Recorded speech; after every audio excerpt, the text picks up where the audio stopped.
How's everybody doing today? Pete here at Spawn Fly Fish. Missed you for a little bit there, but feeling healthy, feeling good again. So it's time to get on the vise. And one of you requested that we talk about the Chubby Chernobyl a little bit, maybe tie one. So this is production style Chubby Chernobyl. We're not going to tie that today. We're going to tie it a little bit different. But if you're looking for a monstrous sized dry fly that not only supports your dropper, but still catches fish, this is the one. So grab your vise, grab your stuff. Let's have some fun. Let's get into this beefy dry fly. I'm going to show you a little comparison. Again, this is a production style fly. It is not tied by me. It is tied by a company. You would all know them. And there's nothing wrong with that fly. We sell a bunch of them. There's a reason. It catches a lot of fish. However, there is something about tying a successful pattern and then tying it, maybe a little stronger so that you either one, catch more fish before you have to throw it away, or just, it stands up better as far as a flotation thing. All that comes into play when I'm looking at a fly.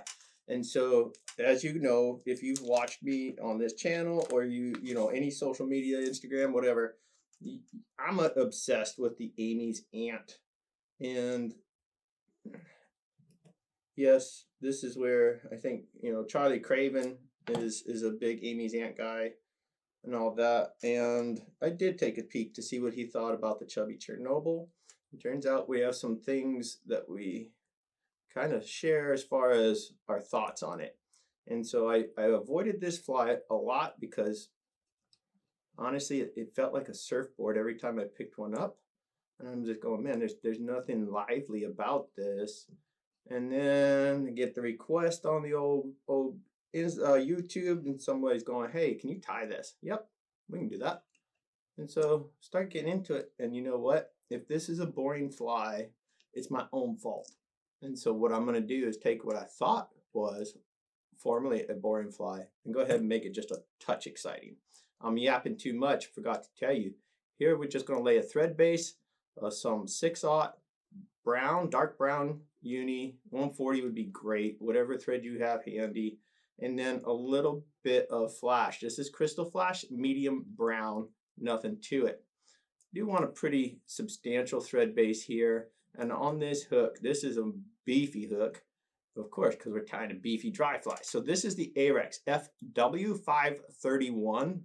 So FW531 is their sedge dry. What I really like is that curvature in the back end here, and especially on foam flies, it just makes sense to kind of get rid of that little spot where if they're coming up sharp and fast, they're going to push that fly forward.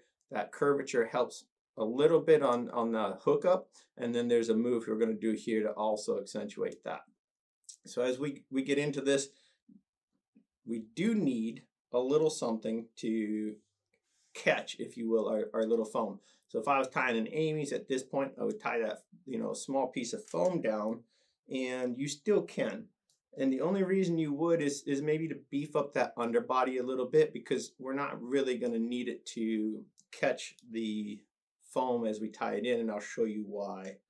So this, of course, is another way to do it. I've got some dub here, of course. This is, I'll use most of that. There we go, some copper Craw spawn dub. I love this stuff. I put it in a ton of my flies. If I'm having a rough morning, I'll sprinkle a little bit on my cereal. It's just great stuff. Fixes a lot of problems. And fish love it. And I know it's got the Craw name in there, but believe me, it works very well for a stonefly. And that's what we're tying today. We're not tying the salmon fly version here. This is the stonefly version.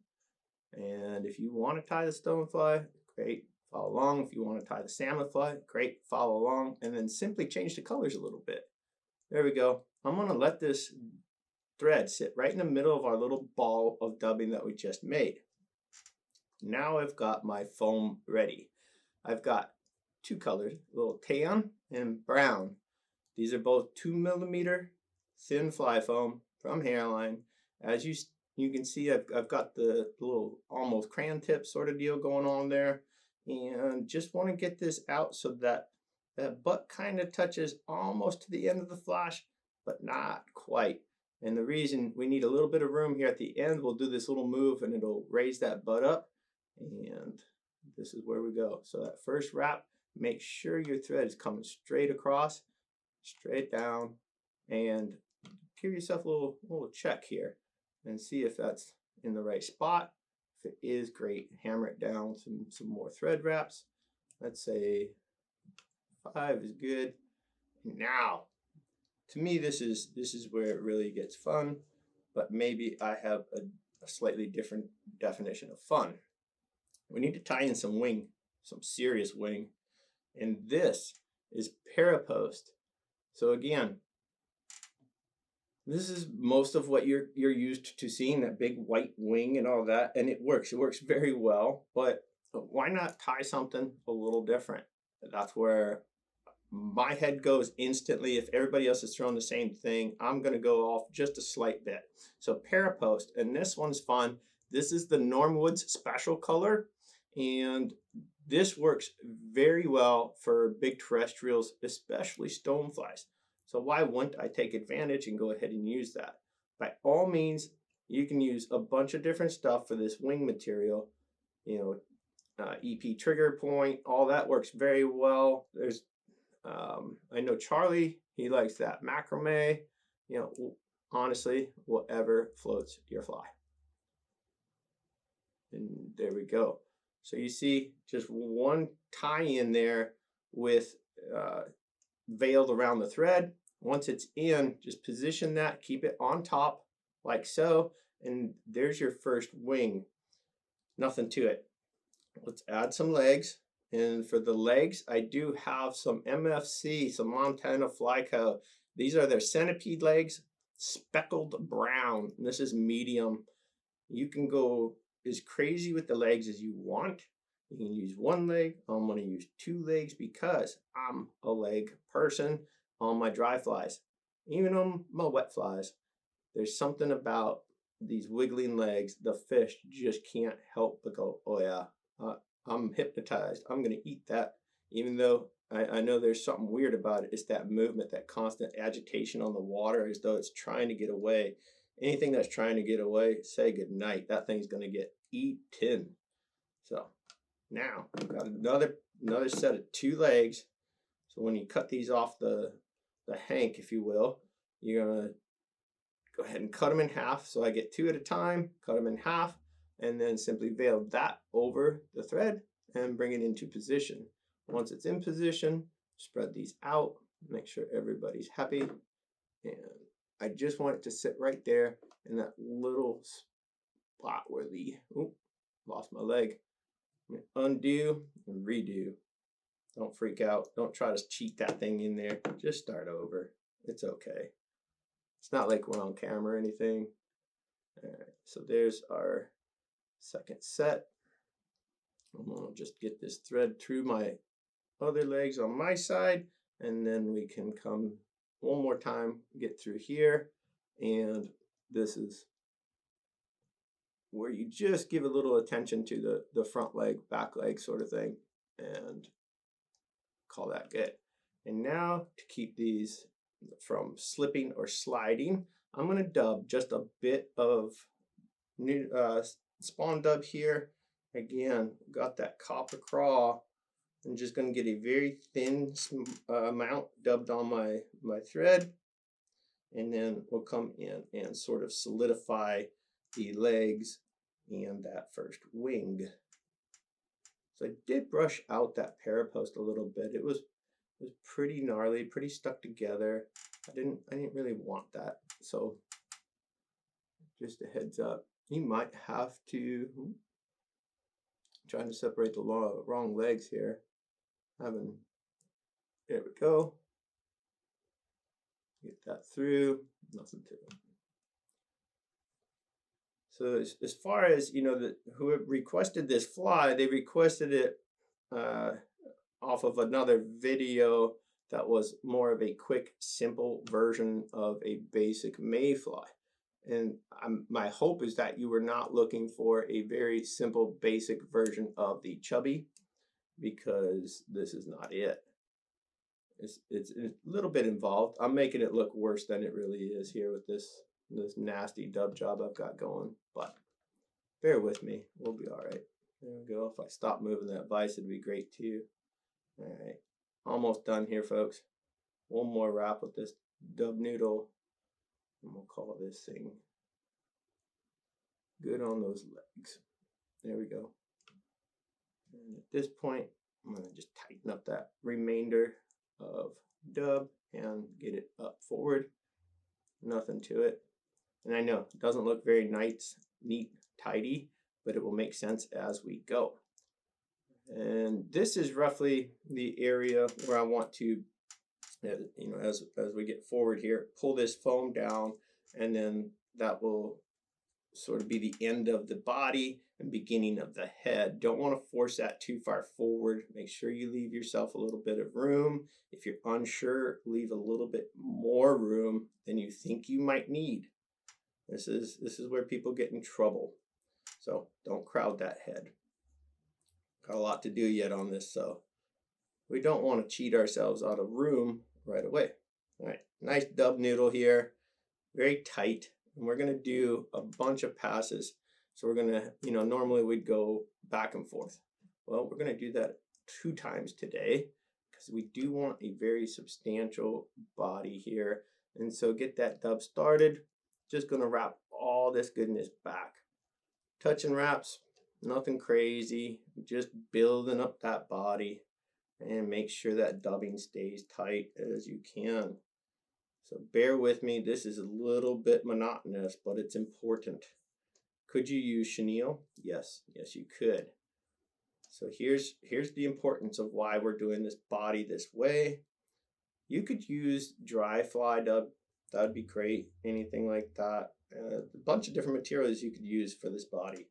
However, spawn dub, this is going to not only offer the fish catching qualities that spawn dub does, it's also going to absorb a little bit of water as you fish it.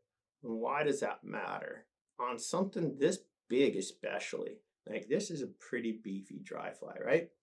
What you don't want to happen is that it's tied very well, technically sound, and it floats like crazy, but the body never touches the water, meaning either the foam and, you know, sometimes hackle or hair wings, sometimes you can support a fly too well.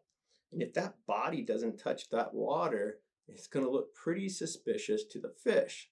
So again, this is going to absorb a little bit of water, and then it will stay in the surface of the film, not on top where it hovers and looks weird and looks like it's pretty much going to get away. They'll focus their energy on a bug that's struggling a little bit and it's just easier to get to, right? It's an energy factor.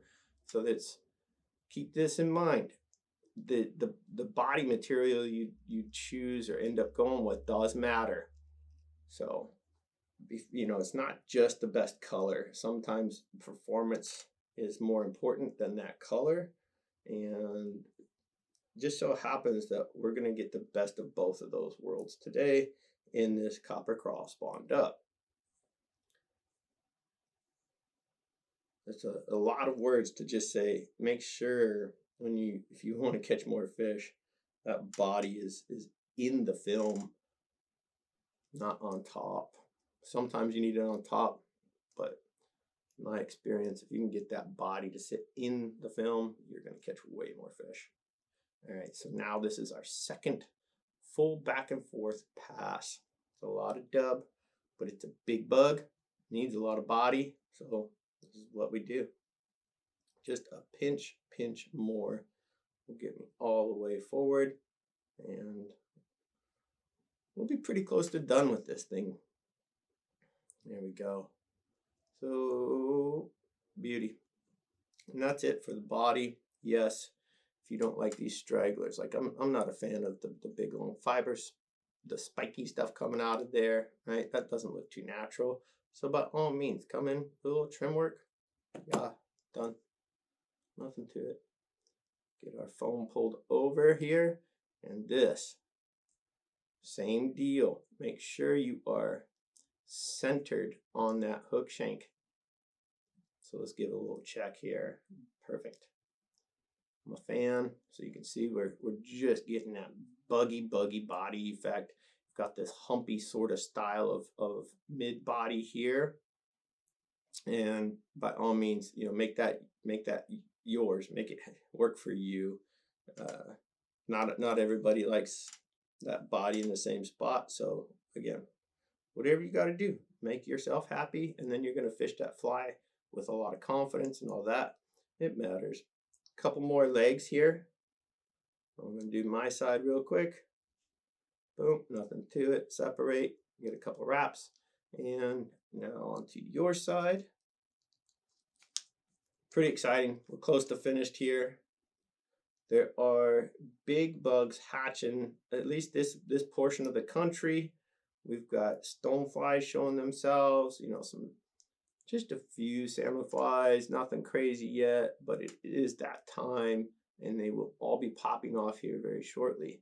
So don't wait till it's time. Be ready. There we go. Got our legs tied in. I'm going to go with that Norm Woods Parapost. Once again, big old, can't miss it sort of wing. Get that veiled over my thread, and then we're coming right on top there. And as you see how wide that is, if you do that, maintain that width, and it's going to give, at least in my opinion, a little better profile as that wing. Make sure you're splitting these legs the right way, come right in the middle there. And just a few more wraps, and we'll solidify that wing, and then we can get our dubbing on here and finish this bad boy up. Yahtzee. So let's take a look real quick at this rear wing. Don't need it coming out too far, but we do want this visible, right? This is not just for the fish. We want it visible for us as well. And now we can kind of bring this second wing back, and I want this one much bigger. And there we go. At this point, a little comb, right? Go ahead and get in there, fluff that all out, and you will see that's a ridiculously large wing, but that's okay. That's what we want. We don't want to miss this thing. We want it to be very visible. Little dub coming onto the thread now. And this will be our last noodle of dubbing. Just avoid these legs if I can. I left them a little long. It's okay. We're going to cut all of it at the end here. That's enough dubbing. Just slick it right up. And now solidify not just the legs so that they don't shift or drop, but also keep that wing from moving. And just one more element that adds a little bit of bugginess. You know, sometimes a clean fly is great, and sometimes it's more the little bit of fuzz here and there that makes a fly convincing. I think this one does a really good job of kind of having that quality. Now I'm going to bring all this back, get my thread up here in the front, and any of this loose stuff, I'm just going to trim it out very quickly. And then one final dub noodle, and we're going to kind of prop up this front portion of foam, and you'll see here in a second as we finish this. Almost done. I'm glad you guys stuck with it. Hope you stuck with it, because if you did, you're going to know how to tie a fly that could probably support a small car. Like these things float all day if you tie them right. And I don't care what size dropper you put underneath, it's going to be just fine. But the beauty of big bugs, at least for myself, they have to catch fish. Otherwise, it's just an indicator. And I want something that does at least double duty of, yep, not only can you see that thing forever, fish like it. This is one of those bugs. I was a doubter for a long time, but believe me, I doubt no more. Great bug. So there you have it. Time to whip finish. And just, be mindful, this is kind of small quarters here, tight. So just give a little shimmy with your whip finish tool as you come through if need be, and it'll keep those legs from getting to be part of your whip finish. Or just hold them back, whatever you got to do, just don't get those legs involved. And voila, there's our whip finish. Cut that thread. And now just a little kiss of head cement here. And then we've got one final move that I think you're gonna like. Get these. Oh, try to not cover the whole thing there, just the thread. There we go. One more, and this thing's going nowhere. Make sure that whip finish knot really gets coated. Good to go. Time for a little bit of super glue. So you might be going, well, the fly's dumb. Why do we need super glue? Let me show you. Look at the size of that noggin on this fly. Do you see that positioning and all that, right? When you strip this or pull it across, it is going to definitely skate and pull and create a bit of a wake.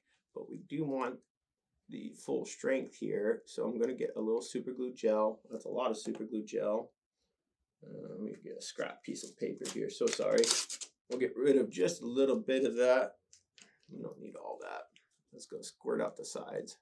So there we go. That's better. And now I'm simply going to push those two pieces of foam together. Hold for a little bit. Hum your favorite little melody maybe, and there, that's it. That will dry and stay together. But you can see just how much water that's going to push. Like, good luck getting that to sink. And now let's go to the back side here, and we don't necessarily want this hanging down, right? If it's hanging down and a fish comes from behind and pushes that, they're going to push the foam first and just push your fly. I know you've experienced it. You might not have necessarily seen it in the detail, but that's what's happening sometimes on your bigger foam dries. So to avoid that, once again, just kind of, if you tied this right, this should work. Go ahead and push those two together. Easier said than done. There we go. Hold it for a few. Make sure that glue grabs. There you go. So now you see you've got this sort of upturn on that foam. Now the fish comes from underneath and behind, gets right here in position. Guess what? The only thing it's going to get is that hook in its lower lip. That's a pretty good deal. That's a much better hookup. All that. So now let's get back into these wings. Get them kind of coaxed back, if you will. You can prim and primp that all you want. And now I'm just going to cut the legs. So I'm looking, roughly body length on these legs. Nothing crazy, just coming straight through, just chopping them off. And let's see how we did. A little askew. Look at the nonsense we've got going here on these legs. That is epic, in my opinion. That's a lot of leg. And guess what? When this is on the water, there's nothing you can do to get those things to stop moving. And so to the fish, not only does this bug look alive, it looks nervous and it looks like it is trying to, get on its way. And so that's the bug. They're going to go, oh yeah, he's struggling. Let me go eat that sucker. So there you have it. This is one fun way to tie the Chubby Chernobyl, and maybe just a slightly different way, but I'm going to tell you it's very effective, very strong, and this thing will just fish all day long. So I hope you guys enjoyed. If you did, by all means, please hit like, please hit subscribe, and we will see you all on the water.